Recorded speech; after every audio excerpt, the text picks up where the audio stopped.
avez les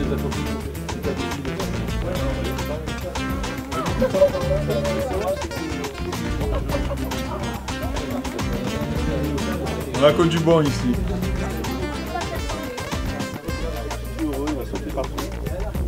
À quel nom alors? Jean-Luc, super intéressé. Il y avait surtout 4 chapitres que j'étais obligé de couper pour des raisons de leur prix de revient du livre.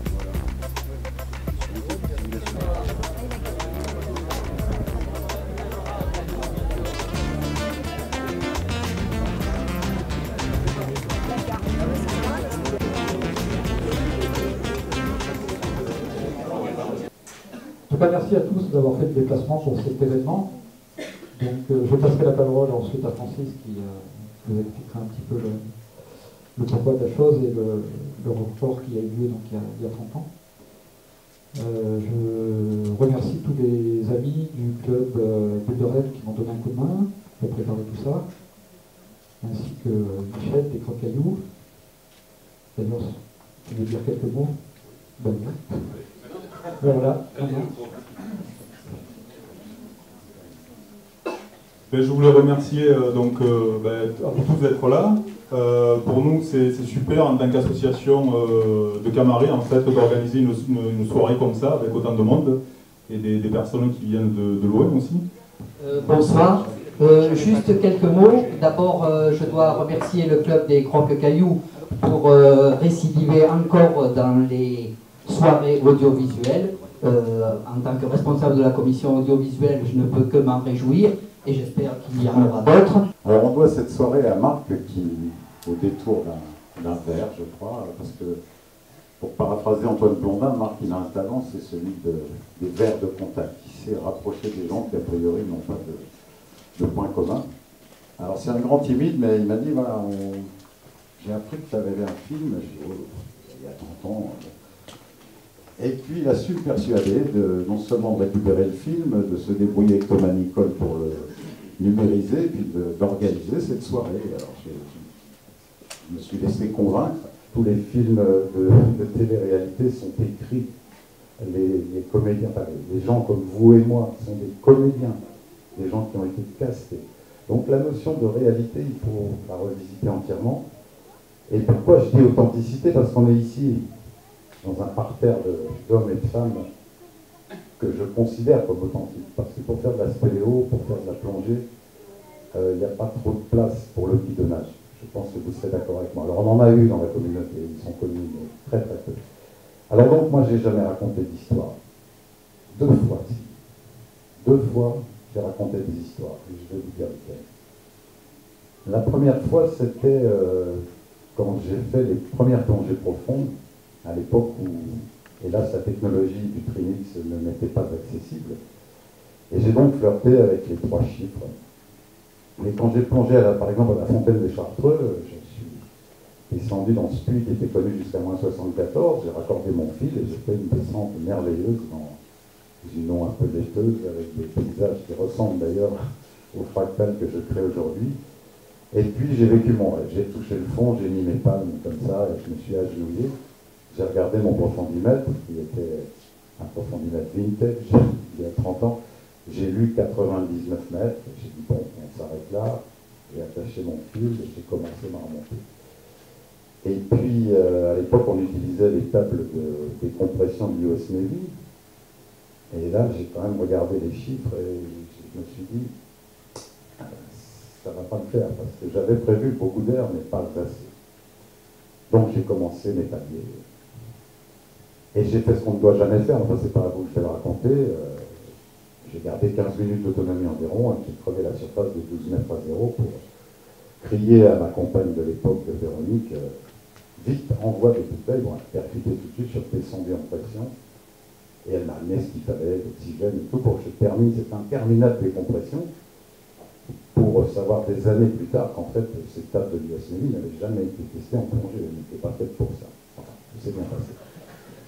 Mais pourquoi j'ai menti? Tout simplement parce que des années plus tard, évidemment, certains d'entre vous qui sont peut-être ici et d'autres ont dépassé mon terminus et m'ont dit, tu sais, tu étais à 104 mètres de fond, et pas 99. J'avais pas lu la bonne valeur. Et la deuxième fois où j'ai menti, donc, pour les mêmes raisons, c'est au Grand Goul de Tourne, où à l'époque on passait en décaplé. Je sais qu'aujourd'hui il y en a qui font du camping à l'intérieur, mais enfin, à l'époque on passait en décaplé. Et j'avais pu en première aller comme ça jusqu'à, encore une fois, 97 mètres. J'avais laissé un petit fil d'Ariane. Et même motif, quelques années plus tard, un Suisse m'a dit, mais tu étais à 101. Donc j'ai menti 2 fois dans ma vie. Alors je vais conclure là et simplement vous dire que l'authenticité c'est quelque chose d'extrêmement important. Et que dans ce monde qui a tendance à unifier un petit peu toutes les personnalités, de politiquement correct, jamais nous n'avons eu autant de liberté individuelle bridée. Alors je voulais simplement vous dire que moi, à l'âge que j'ai, je suis toujours rebelle et que je vous demande en tout cas à vous d'être vrai, de rester tout simplement vous-même. Merci, on va maintenant regarder le film et puis je suis à votre disposition après pour parler de tout ce passé et lointain et les passions actuelles.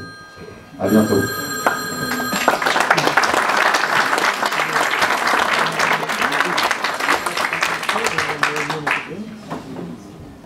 Mon père, il est peintre. Hein, c'est lui qui m'a mis aussi à la... Non pas à la plongée, ça c'est l'inverse, c'est pour lui, mais il m'a mis à la natation.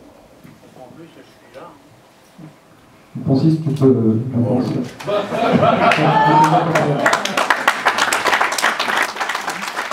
tu peux...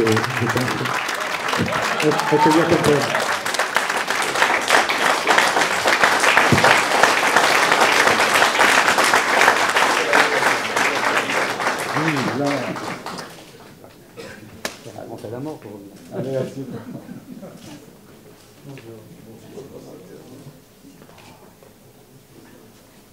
Dernièrement, ben voilà, il a fait l'actu avec des projets de folie et on lui doit la poursuite de l'exploration.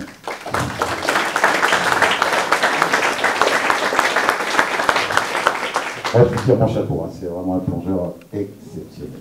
Alors, je voulais juste 3 questions.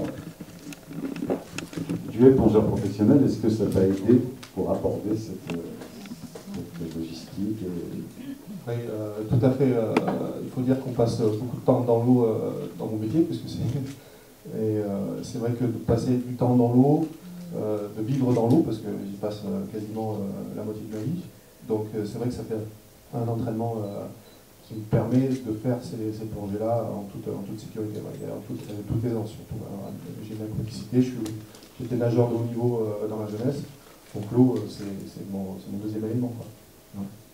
L'eau, d'accord, en piscine, mais tu n'es pas obligé d'aller à 240 mètres. Rappelle-nous brièvement les deux gouffres là où ça en est l'exploration. Donc le Grand Goul dont tu parlais tout à l'heure, donc on a poursuivi l'exploration il y a un mois à peu près. Et on est arrivé à moins 192. Et il y a 15 jours, on a poursuivi le Goul de la Tannerie, qui est juste à côté, et on est descendu à moins de 140 mètres. Voilà. Mais bon, c'est une évolution de la plongée, parce que Francis, lui, au début, il a tout inventé, mais nous, les techniques ont progressé, ont évolué, et maintenant, voilà, c'est plus ce genre de choses qu'on utilise, mais c'est des recycleurs. Merci beaucoup, Francis, pour m'avoir fait confiance pour tout ça. Et merci à Jean-Marie d'avoir fait le déplacement. On va pouvoir se sustenter. Si vous voulez profiter justement de l'exposition, pendant qu'on met en place des petits éléments pour continuer la soirée.